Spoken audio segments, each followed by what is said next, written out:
ಕೆಲವರು ಅವರವರ ಕ್ಷೇತ್ರದ ಅನೇಕ ಸಮಸ್ಯೆಗಳನ್ನು ಕೂಡ ನನ್ನ ಹತ್ರ ಚರ್ಚೆ ಮಾಡಿದ್ದಾರೆ.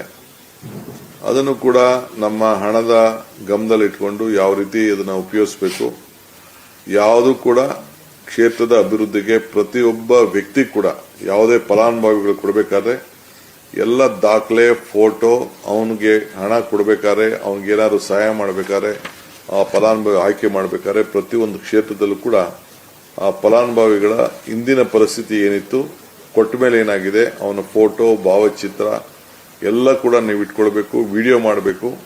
ಸೊ ಯಾರು ಕೂಡ ಮಿಸ್ಯೂಸ್ ಮಾಡ್ಕೊಳ್ಬಾರ್ದು ಅನ್ನೋದು ಕೂಡ ಹೇಳಿದ್ದೇವೆ.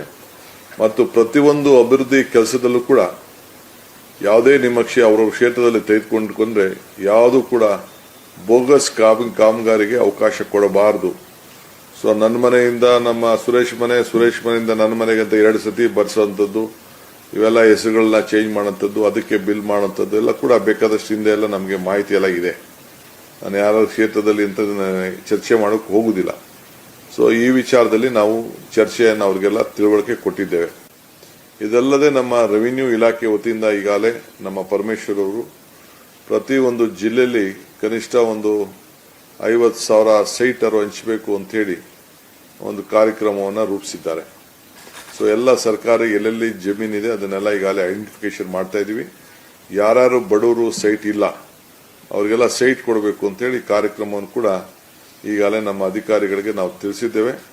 ಅದಾದ್ಮೇಲೆ ಯಾರು ಬಡವರಿಗೆ ಸೈಟ್ ಇಲ್ಲದವರು ಇದ್ದಾರೆ ಅವರೆಲ್ಲರೂ ಕೂಡ ಸೈಟ್ ಹಂಚುವಂತ ಕಾರ್ಯಕ್ರಮವನ್ನು ಆದಷ್ಟು ಜರೂರಾಗಿ ಮಾಡಬೇಕು ಅಂತೇಳಿ ಈಗಾಗಲೇ ಕಾರ್ಯಕ್ರಮವನ್ನು ರೂಪಿಸಿದ್ದೇವೆ. ಇದ್ರ ಜೊತೆಗೆ ನಾನು ತಾಲೂಕ್ ಪಂಚಾಯಿತಿ, ಗ್ರಾಮ ಪಂಚಾಯಿತಿ, ಜಿಲ್ಲಾ ಪಂಚಾಯಿತಿ, ನಗರಸಭೆ, ಕಾರ್ಪೊರೇಷನ್ ಎಲ್ಲ ಈ ನವೆಂಬರ್ ಒಳಗಡೆ, ಈಗ ಡಿಸೆಂಬರ್ ಒಳಗಡೆ ಕಾರ್ಪೊರೇಷನ್ ಎಲೆಕ್ಷನ್ ಮಾಡಲೇಬೇಕು ನಾವು. ಸೊ ಎಲ್ಲರೂ ಕೂಡ ನಾವು ಮಾಡಲೇಬೇಕಾಗ್ತದೆ. SIR ಎಲೆಕ್ಷನ್ ಆದ ತಕ್ಷಣ, SIR ಮುಗಿದ ತಕ್ಷಣ ಅದನ್ನ ಎಲೆಕ್ಷನ್ ಡೇಟ್ನ ನಾವು ನಮ್ಮ ಇವ್ರಿಗೆ ಬರೆದು ಎಲೆಕ್ಷನ್ ಮಾಡಬೇಕು ಅಂತೇಳಿ ಅವ್ರಿಗೆ ಹೇಳಿದ್ದೇವೆ. ಯಾಕೆಂದ್ರೆ ಇದರಿಂದ ನಮಗೆ ಗ್ರಾಂಟ್ಗಳಿಗೆ ತೊಂದರೆ ಆಗ್ತದೆ, ಜೊತೆಗೆ ಕೇಂದ್ರ ಸರ್ಕಾರದಿಂದ ಬರುವಂತಹ ಹಣಕ್ಕೂ ಕೂಡ ತೊಂದರೆ ಆಗ್ತದೆ. ಇದಕ್ಕೆ ನಾವು ಅವಕಾಶ ಕೊಡಬಾರದು ಅಂತೇಳಿ ಅದನ್ನ ತಿಳಿಸಿದ್ದೇನೆ.